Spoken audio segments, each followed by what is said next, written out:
Let's look at this concept of we're looking at waves and we're thinking about space pressure exerted by stars because they send out light in waves, and we think that they are like compression waves and like a lot of little swings pushing and pushing and pushing, but more like a vibrational field, right? There are a galaxy full of stars. We went to the dark, we had a look, there are lots of them out there, they're all shining and they all send out light. And then we have light, they're all of these little waves, and we have like an understanding of that when waves add, they create different wavelengths, bigger ones, as they add, right? So you get these little ones, say electronic, in the light, electromagnetic light spectrum, right? Really short, high frequency, small amplitude, small wavelengths, high frequency. The little ones, boom, boom, boom, boom, boom, boom, really fast. Then they add together and you get a bigger wavelength out with nodals in it. And then those add together and you get a bigger one with nodals, those nodals. And then they add together and then you get a bigger one and they've got a nodal. And that's where your tits go for G. How the hell do we cope with that number of waves crossing and adding with all those stars? Have a look at them. It's crazy. There are so many. I exist in this. We have life in this. That's crazy. So we have wave additions, and you think in 3D rather than just this 2D. This is 2D, 1, 2, and we have a z-axis and then make it a volume rather than just on a flat surface. And these wave patterns are shifting all the time because these things push. And then it seems to be expanding. It must be pushing apart. It's pushing, it has a force. Yes, because we feel it on our planet's surface from the sun, and these are all suns, right?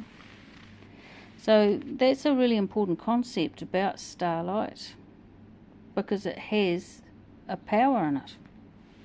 Now it might not be enough to grow a leaf because it's not hot enough, but it has power in it, and the galaxy certainly does, and it will affect our temperature on the planet. It will affect the heat.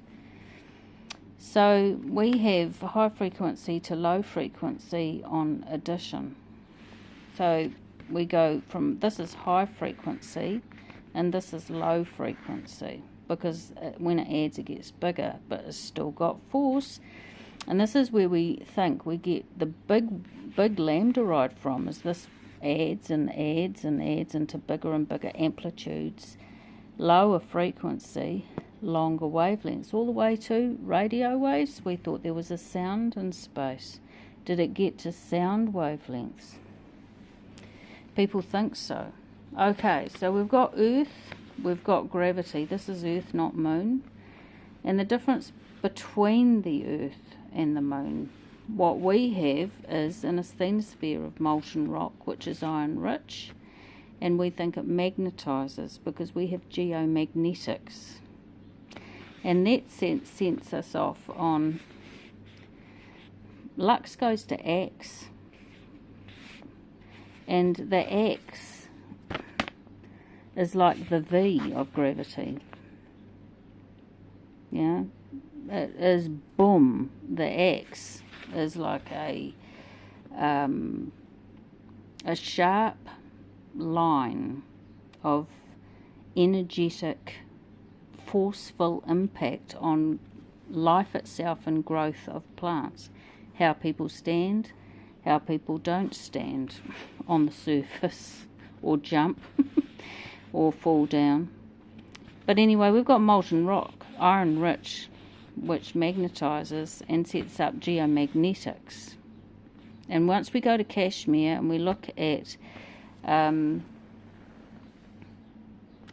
a horse riding under the trees up there, then you'll get the idea. We look at the information supplied by Gabrielle recently. He went for a horse ride in Kashmir. That's where we're going to look at the effect of geomagnetics on plants at altitude. Okay, so anyway, we've got our asthenosphere, we've got our water, we've got our evaporates, and we've got magnetizing rocks that are hot and moving around and setting up a magnetic field. Now, if you look at a magnet, you'll see the lines of magnetism. We think we have them. And when you look at the trees, you can make up your own mind. Go to Gabrielle and Kashmir.